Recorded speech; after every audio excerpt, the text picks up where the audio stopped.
Hello everyone.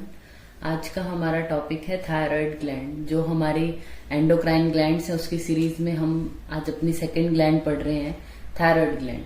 तो first सबसे पहले इसका इंट्रोडक्शन क्या है वो हमें पता होना चाहिए। ठीक है, तो ये क्या है, एक बटरफ्लाई शेप ग्लैंड है, जैसे कि ये बनाई है, इस तरीके की शेप है, which is situated in the neck in front of trachea. Trachea के सामने प्रेजेंट होती है और नेक में प्रेजेंट होती है। दो लोब होते हैं इसके, राइट एंड लेफ्ट लोब, और ये जो दोनों लोब है बीच में एक कनेक्शन होता है जिसके द्वारा ये जुड़े होते हैं, दैट इज कॉल्ड इस्थमस। ठीक है, बॉडी की जितनी भी मेटाबॉलिक एक्टिविटी है, डेवलपमेंट है, ग्रोथ है, उसको ये जो है वो हेल्प करता है, मतलब उसको करने में हेल्प कर रहा है। और इसका वेट होता है 20 to 40 ग्राम जितना। ये हम बात कर रहे हैं एडल्ट्स की।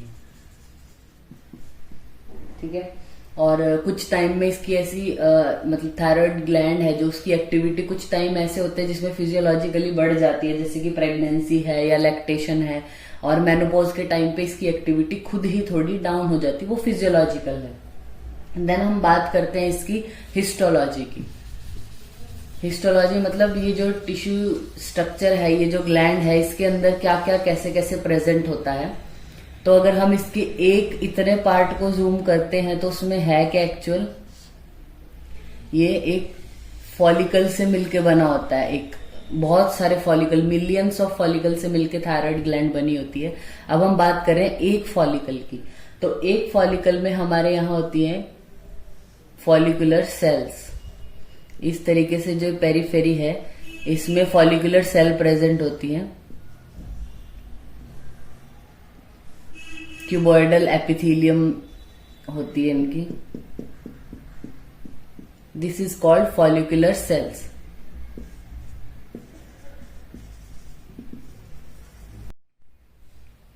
फॉलिकुलर सेल के बीच में ये एक कैविटी, ये मैंने जैसे बात की कि जो होते हैं पेरीफेरी पे होते हैं, बीच में कैविटी है, this is called follicular cavity.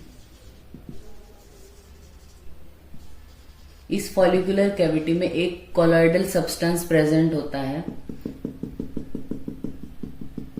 जिसको हम बोलते हैं थायरोग्लोब्युलिन।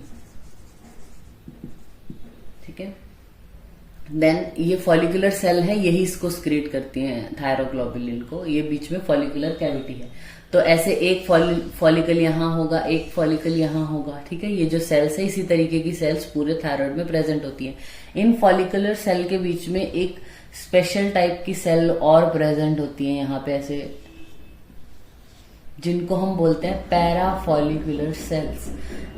पैराफॉलिकुलर सेल या सी सेल भी बोलते हैं, सी सेल या फिर पैराफॉलिकुलर सेल, जिनसे क्या स्क्रीड होता है, कैल्सिटोनिन।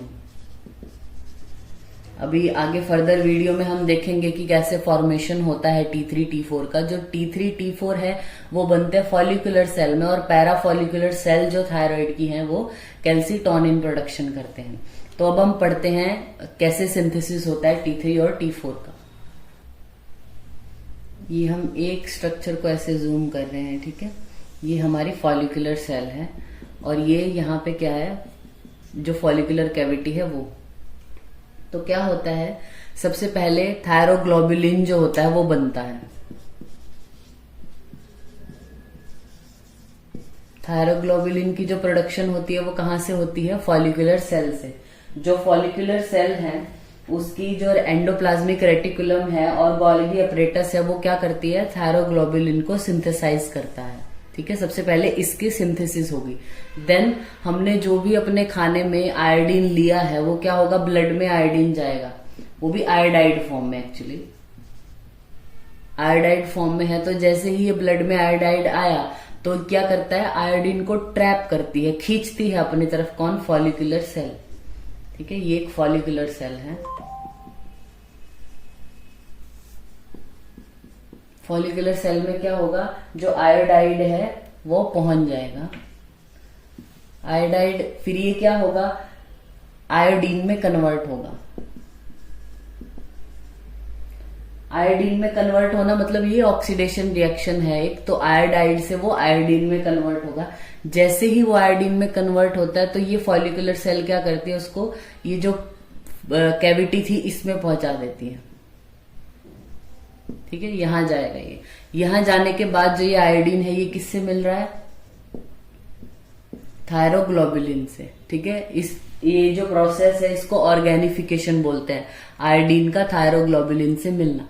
अब थायरोग्लोबुलिन में क्या प्रेजेंट होता है, टायरोसिन।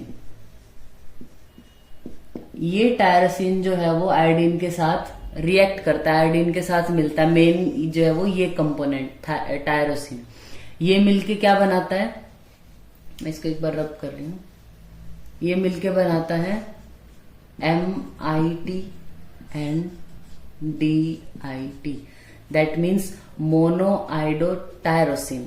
यानी एक मॉलिक्यूल जब टायरोसिन का आयोडीन से मिलके बनता है तो MIT बनता है, MIT। फिर उसके साथ एक और आयोडीन मिल जाता है तो वो DIT, मतलब दो आयोडीन के मॉलिक्यूल हैं तो डाई आइडो टायरोसिन। ठीक है, मोनोआइडो और डाइआइडो। अब ये क्या होगा, ये प्लस में एक ये मॉलिक्यूल, दो मिलेंगे तो क्या बनेंगे, ट्राई आइडोथायरोनिन, यानी T3 प्रोडक्शन करेंगे। और DIT के ही दो मॉलिक्यूल मिलेंगे तो वो बनाते हैं T4। अब ये जो T3 T4 है ये क्या करेंगे, यहां से एस्केप हो जाएंगे और ब्लड में आ जाते हैं। तो ये कैसे प्रोडक्शन आपको याद रखना है, रिपीट। थायराइड ग्लैंड में फॉलिकुलर सेल्स हैं, पैराफॉलिकुलर सेल्स हैं। फॉलिकुलर सेल में भी फॉलिकुलर कैविटी होती है जहां पे थायरोग्लोबुलिन प्रेजेंट होता है। तो जैसे ही ब्लड में आयोडाइड आया, आपने जो भी खाना खाया उसमें से आयोडीन मिला ब्लड को, तो वो आयोडाइड फॉलिकुलर सेल जो है वो ट्रैप कर लेती हैं। उस आयोडाइड को आयोडीन में कन्वर्ट किया जाता है। देन इस आयोडीन को जो कैविटी है उसमें ट्रांसफर कर देते हैं। आयोडीन का यहां जाने के बाद थायरोग्लोबुलिन से मिलता है, ऑर्गेनिफिकेशन जिसको हम बोलते हैं। तो ये आयोडाइड अब थायरोसिन से मिलेगा, और थायरोसिन जो है वो MIT और DIT। अब ये बनने के बाद यहाँ पे होती है कपलिंग रिएक्शन। ये जो हमने बताया ना कि ये इससे मिलता है वो उससे मिल रहा है, मतलब MIT और DIT मिलके T3 और ये आपस में, इसको कपलिंग रिएक्शन बोलते हैं। मतलब ये इसके साथ मिलेगा, ये अपने ही दूसरे मॉलिक्यूल के साथ मिलेगा तो T3 T4 फॉर्मेशन होंगे, जो सीधा फिर से क्या ब्लड में आते हैं।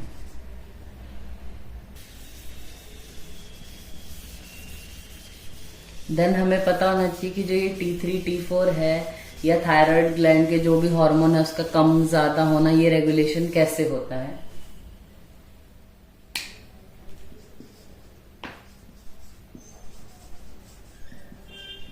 ये हम पहले भी अपनी वीडियोस में वैसे पढ़ चुके हैं, लेकिन फिर भी थोड़ा याद रहे। सबसे पहले जो हाइपोथैलेमस है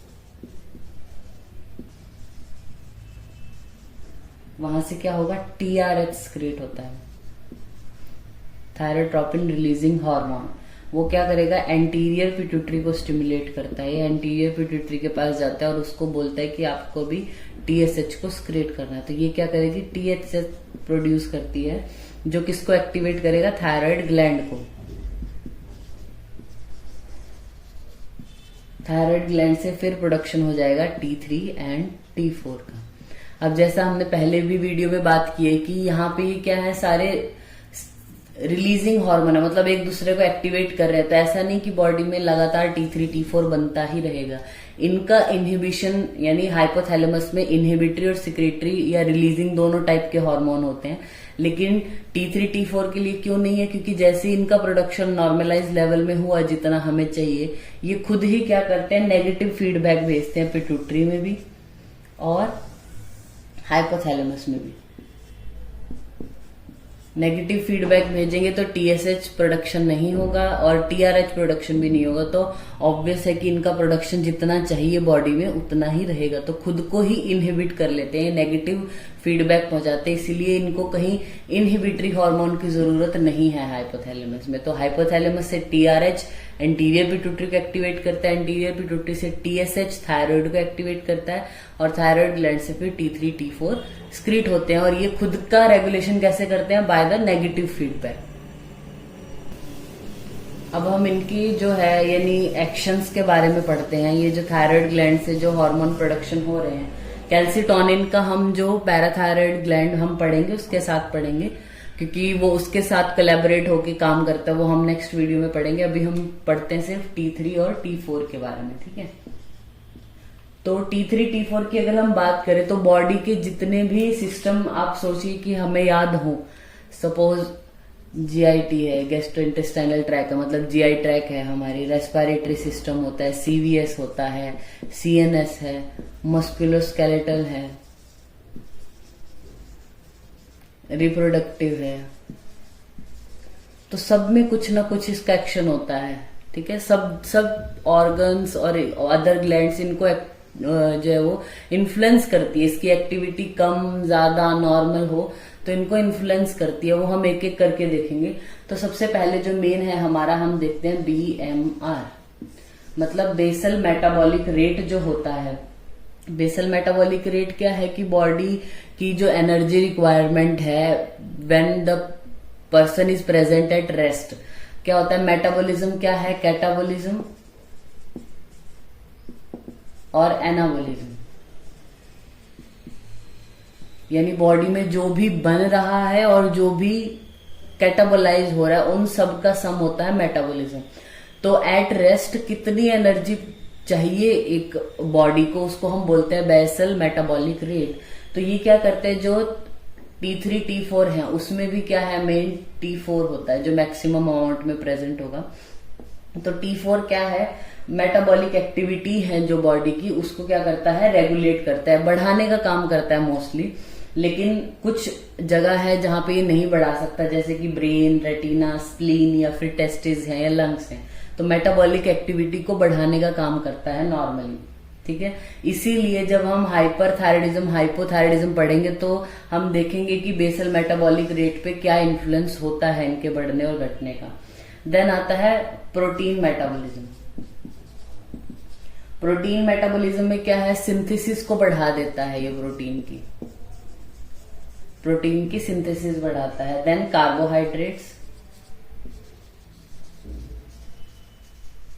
कार्बोहाइड्रेट में क्या करते हैं, स्टिमुलेट करता है। यहाँ पे प्रोटीन को सिंथेसाइज करवा रहा है और यहाँ पे कार्बोहाइड्रेट का मेटाबॉलिज्म हो, इस चीज को स्टिमुलेट कर रहा है। फिर आता है फैट। फैट को क्या करता है, ये मोबिलाइज करता है फ्रॉम द फैट डिपोट्स। तो जैसे हमें पता है जो भी हम खाने में ले रहे हैं फैट, तो फैट क्या करती है, बॉडी कुछ तो एनर्जी के लिए चाहिए होगा उसको, और कुछ को क्या कर लेती है कि इन फ्यूचर चाहिए हो तो उसको इकट्ठा करके रख लेती है बॉडी। सपोज ये एक पार्ट है जहां पे इकट्ठा करके रख रही है फैट को बॉडी, एब्डोमेन है या फिर जो भी फैटीज एरिया है हमारी बॉडी में, वहां वो क्या करती है, फैट को स्टोर करके रख रही है। तो T4 का मेनली हम जो भी ये बात कर रहे हैं T4 के रिगार्डिंग ही कर रहे हैं ज्यादातर, T3 T4 दोनों का ही आएगा, पर मैक्सिमम अमाउंट में ये होता है, इसीलिए हम इसका ही नाम लेंगे बार बार।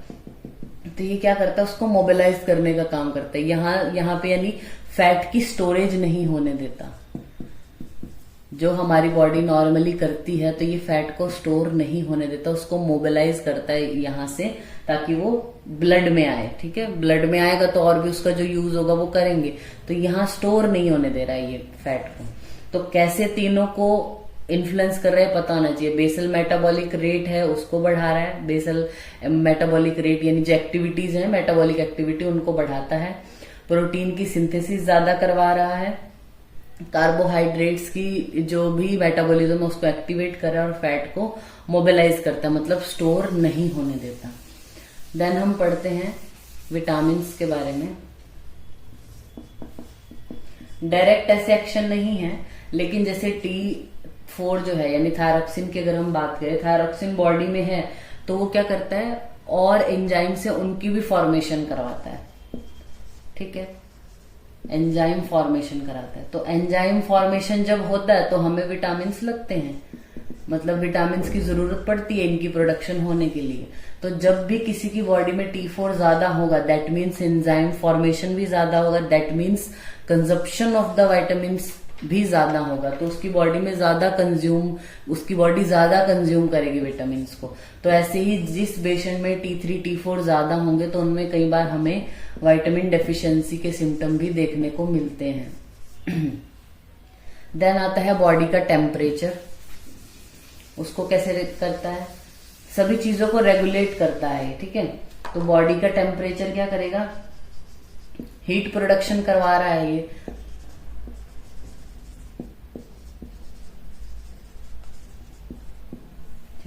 हीट प्रोडक्शन करवाता है। तो बॉडी का टेम्परेचर जो मेंटेन होना चाहिए हमारा स्पेसिफिक, उसको मेंटेन करके रखता है।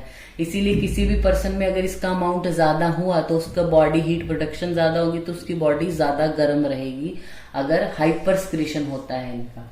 देन आता है ग्रोथ।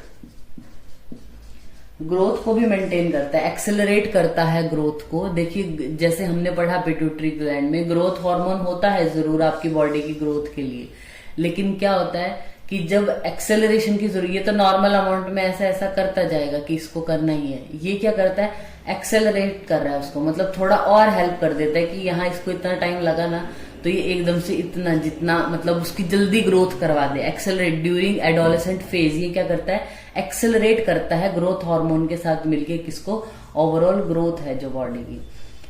सपोज किसी पेशेंट में ग्रोथ हार्मोन का लेवल नॉर्मल है और T3 T4 है ही नहीं, कम है, तो उसकी ग्रोथ उतनी नहीं हो पाएगी जितनी होनी चाहिए थी या जितनी हो सकती थी इनकी प्रेजेंस में। ग्रोथ हार्मोन है तो ग्रोथ तो होगी लेकिन इतनी नहीं हो पाएगी, ठीक है। फिर हम आगे पढ़ेंगे भी इसकी, जब एबनॉर्मेलिटीज के बारे में पढ़ेंगे तो ये कैसे इफेक्ट करता है और हम कैसे डायग्नोज करेंगे कि ग्रोथ हार्मोन की वजह से हाइट नहीं बढ़ रही है या फिर थायराइड के हार्मोन्स की वजह से जो है वो पेशेंट की हाइट नहीं बढ़ती है, वो हम आगे पढ़ेंगे। देन आता है बॉडी वेट। T3 T4 जो है बॉडी वेट के इनवर्सली प्रोपोर्शनल है। हमें याद रखने के लिए याद करना है कि T3 T4 जितना ज्यादा बॉडी वेट उतना कम। क्यों? क्योंकि ये क्या करता है, बहुत सारे रीजन है बॉडी वेट कम होने के। T3 T4 की वजह से क्या होता है, हीट प्रोडक्शन हो रही है। हीट प्रोडक्शन ज्यादा होगी तो क्या है, स्वेटिंग ज्यादा होगी उस पेशेंट को, और प्लस में ये क्या करते हैं फैट की स्टोरेज ही नहीं होने देते, तो बॉडी वेट कैसे आएगा उस पेशेंट का, ठीक है। हीट प्रोडक्शन ज्यादा, इसके अलावा प्रोटीन का भी कैटाबॉलिज्म ज्यादा होता है, मसल फटीग और ये सब भी होता है, वो भी एक कारण है, लेकिन हमें क्या याद रखना है इनवर्सली प्रोपोर्शनल है बॉडी वेट इसके। देन आता है, सॉरी यहाँ पे एक सिस्टम रह गया ब्लड का, ठीक है ना, तो यानी हिमेटोपोइटिक सिस्टम पे। तो ब्लड में क्या करता है ये, एक्सेलरेट द एरिथ्रोपोइसिस, जो आरबीसी प्रोडक्शन है उसको एक्सेलरेट करता है ये, ठीक है। तो T3 T4 जितना ज्यादा आरबीसी की प्रोडक्शन को उतना ही ज्यादा एक्सेलरेट करेगा। फिर हम पढ़ते हैं सीवीएस पे क्या काम करेगा। सीवीएस में क्या आता है, हमारा हार्ट के बारे में हम पढ़ रहे हैं ना, तो हार्ट की क्या करेगा, हार्ट रेट को बढ़ा देता है। हार्ट रेट को बढ़ाएगा, जो कॉन्ट्रेक्टिलिटी है हार्ट की, कितने अच्छे से वो कॉन्ट्रैक्ट करता है, ये भी थायराइड ग्लैंड के ऊपर निर्भर करता है। उसके जो स्क्रीशन है, थायरोक्सिन है मेनली, उसके ऊपर डिपेंड करता है। और वेसल्स पे क्या असर होता है इसका, वेसो डायलेटेशन करवाता है। हार्ट रेट बढ़ा रहा है, फोर्स ऑफ कॉन्ट्रेक्शन बढ़ा रहा है और वेसो डायलेशन करवा रहा है, तो अल्टीमेटली क्या है, कार्डियक आउटपुट भी बढ़ा ही रहा है ऐसा। फिर हम बात करते हैं रेस्पिरेशन पे। रेस्पिरेशन पे जो इसका इफेक्ट होता है, मतलब रेट है या फोर्स है रेस्पिरेशन का, उसको बढ़ाने का काम करता है, लेकिन वो इनडायरेक्टली है कि वो हार्ट को एक्सेलरेट करेगा तो फिर वो वहां से सेंटर पे, जो रेस्पिरेटरी सेंटर है वहां जाएगा, तो ऐसे ज्यादा रेट भी बढ़ जाएगा रेस्पिरेशन का, और जो उसकी फोर्स है रेस्पिरेशन की वो भी बढ़ जाएगी। देन हम बात कर, मतलब डायरेक्टली नहीं है, इनडायरेक्टली इफेक्ट करता है। देन हम बात करते हैं जीआई सिस्टम की। गैस्ट्रोइंटेस्टाइनल ट्रैक्ट में क्या करता है, भूख बढ़ाता है पेशेंट की, फूड इनटेक इसीलिए वो ज्यादा करता है, और जो भी गैस्ट्रोइंटेस्टाइनल ट्रैक्ट के स्क्रीशंस हैं उनको भी बढ़ाता है और मोटिलिटी को बढ़ाता है। मतलब जो मूवमेंट है, जैसे पेरिस्टाल्सिस हो रही हैं वो, प्लस में जो भी स्क्रीशन हो रहे हैं जीआई ट्रैक्ट में हमारे, उनको स्टिमुलेट, बढ़ाने का काम करता है। इसी वजह से जो भी पेशेंट हाइपरथायराइडिज्म के होंगे, मतलब T3 T4 जिसमें ज्यादा होगा, स्क्रीशन ज्यादा निकलवाएगा और मोटिलिटी भी ज्यादा है, तो ऐसे पेशेंट्स को डायरिया ज्यादा होता है। और ऐसी हम बात करें हाइपोथायराइडिज्म की, तो ये क्या, स्क्रीशन भी नहीं होने दे रहा है, मूवमेंट भी कम कर रही है, तो उसकी जो इंटेस्टाइन है पूरी या जीआई ट्रैक, वो क्या लिथार्जिक टाइप होगी, तो उसको कॉन्स्टिपेशन ज्यादा रहेगा। फिर हम बात करते हैं हमारे मस्कुलोस्केलेटन में। तो मसल में क्या है, जैसे T4 ज्यादा है तो ये हर चीज को बढ़ा ही रहा है एक तरीके से। आप देखो सिर्फ बॉडी वेट और एक हम देखेंगे स्लीप का भी, स्लीप इन दोनों के इनवर्सली प्रोपोर्शनल है, बाकी सबको एक्टिवेट करने का काम कर रहा है, ठीक है। मस्कुलोस्केलेटल में क्या है, ये मसल जो है ऐसे पेशेंट की जिसका T4 ज्यादा है, उसकी मसल जो है वो हमसे ज्यादा वाइगरली वर्क करती है, लेकिन मसल की वीकनेस भी हो जाती है उसमें। क्यों? क्योंकि वहां पे प्रोटीन का कैटाबोलिज्म चालू हो जाता है। अगर T4 ज्यादा हुआ, हद से ज्यादा हुआ, नॉर्मली हुआ तो नॉर्मल वर्क करने को वो एक्टिवेट करता है, लेकिन अगर ज्यादा हो जाएगा तो उसका प्रोटीन का कैटाबोलिज्म चालू हो जाता है। तो ऐसे पेशेंट को जो है वो मसल वीकनेस होगी, जिसको हम बोलते हैं थायरोटॉक्सिक मायोपैथी बोलते हैं। ठीक है, नेक्स्ट हम बात करते हैं स्लीप। तो दो चीजें याद रखना, बॉडी वेट और स्लीप, इन दोनों के इनवर्सली प्रोपोर्शनल है T3 T4। ठीक है, तो जो नॉर्मल स्लीप पैटर्न है हमारा, और भी हार्मोन है जो मेन स्लीप को रेगुलेट करते हैं, लेकिन ये उनकी हेल्प कर रहा है। तो स्लीप रेगुलेशन में थायराइड ग्लैंड का हाथ होता है। ठीक है, तो जैसे ही एक्सेसिव स्क्रीशन होगा T3 T4 के, जो भी थायराइड ग्लैंड के जो स्क्रीशन है जैसे T3 और T4, जैसे ही ज्यादा स्क्रीट होने लगे तो वो CNS को क्या करते हैं, एक्टिवेट करते हैं। एक्टिवेट करेंगे तो उस पर्सन को नींद ही नहीं आएगी, सोचता ज्यादा रहेगा वो। ठीक है, नींद आएगी नहीं, एक दूसरे की इनवर्सली प्रोपोर्शनल है। ऐसे ही हाइपोथायराइडिज्म वाला पेशेंट सोता बहुत है। ठीक है, इनवर्सली प्रोपोर्शनल है। क्योंकि फिर हम बात करते हैं CNS की, तो CNS की जो भी एक्टिविटी है उसको कंट्रोल करता है, रेगुलेट करता है, CNS की डेवलपमेंट में काम करता है। इसीलिए किसी पेशेंट में अगर T3 T4 जब वो बर्थ हुआ है उसका, उसके बाद ही कम हो जाए, मतलब डेवलपमेंट स्टेज में होंगे ही नहीं, तो वो इतना अच्छे से उसका ब्रेन डेवलप ही नहीं हो पाएगा, मेंटली रिटार्डेड होगा वो पेशेंट। ठीक है, तो CNS की एक्टिविटी को भी क्या करता है, स्टिमुलेट करता है। स्टिमुलेटरी एक्शन है CNS के ऊपर भी इसका। तो CNS को एक्टिवेट करता है, इसीलिए क्या है, उस पर्सन को नींद नहीं आती जब T3 T4 ज्यादा हो जाते हैं। जब कम होंगे, कम एक्टिवेट करेगा, कम सोचेगा, और लिथार्जी होने की वजह से सोएगा भी ज्यादा वो पेशेंट। तो फिर हमारा एक रह गया इसमें रिप्रोडक्टिव। रिप्रोडक्टिव में क्या है, नॉर्मली जो सेक्सुअल फंक्शन है उनको परफॉर्म करने का काम करवाता है, उसमें हेल्प करता है। लेकिन अगर ये हाइपो या हाइपर स्टेट में हुआ तो लॉस ऑफ लिबिडो है, या ओलिगोमेनोरिया, एमिनोरिया, मैनोरेजिया, ये सब करने का काम करता है। तो अभी मैं आपको इन शॉर्ट एक बार बता देती हूँ। अगर आपको थायराइड ग्लैंड है जो 5 मार्क्स के लिए आती है, थायराइड ग्लैंड सिर्फ ऐसे करके तो नहीं लिख के देंगे, लेकिन थायराइड ग्लैंड प्लस उनके एक्शन या ऐसा कुछ पूछेंगे, तो आपको क्या करना है, सबसे पहले जो हमने इंट्रोडक्टरी पार्ट करवाया था, किससे मिलके बना होता है, उसका एक डायग्राम, फॉलिकुलर सेल का, पैराफॉलिकुलर सेल का, फिर उससे स्क्रीशन कौन कौन से होते हैं, T3 T4 और कैल्सिटोनिन, उनके जो नाम है, थायरोक्सिन, ट्राइआइडोथायरमिन और कैल्सिटोनिन को तो कैल्सिटोनिन बोलते हैं, वो आप लिख सकते हैं। और कहाँ से स्क्रीट होते हैं, फॉलिकुलर सेल से T3 T4 और पैराफॉलिकुलर से कैल्सिटोनिन, ये स्क्रीट होते हैं। देन उनके एक्शन के बारे में, ठीक है, तो उसमें हमने जो है वो बेसल मेटाबॉलिक रेट पे क्या, प्रोटीन, कार्बोहाइड्रेट, फैट का मेटाबॉलिज्म और विटामिन्स का जो मेटाबॉलिज्म है उसको कैसे कंट्रोल, स्लीप, फिर बॉडी वेट। ठीक है, इन दोनों के इनवर्सली प्रोपोर्शनल है, याद रखना। फिर उसके बाद है हमारा बॉडी का टेम्परेचर, बॉडी ग्रोथ, ठीक है, हिमेटोपोइटिक सिस्टम है, मतलब ब्लड पे क्या काम है इसका, CVS पे क्या है, CNS को कैसे कंट्रोल करता है, रेस्पिरेटरी सिस्टम को, GI ट्रैक्ट को कैसे, मस्कुलोस्केलेटल सिस्टम है जो उसको कैसे करता है, और रिप्रोडक्टिव। उनके एक ये बॉक्स टाइप में बना के कि इधर आपने लिखे सिस्टम और इधर लिख दिया एक्शन। तो ये सिस्टम इस साइड लिखने हैं और उनका क्या एक्शन है, मतलब रेगुलेटरी एक्शन है, कम करने का काम है, कैसा है, वो इधर लिख दिया। तो ये आप उसको इस तरीके से टेबुलर फॉर्म में बना के लिख सकते हो।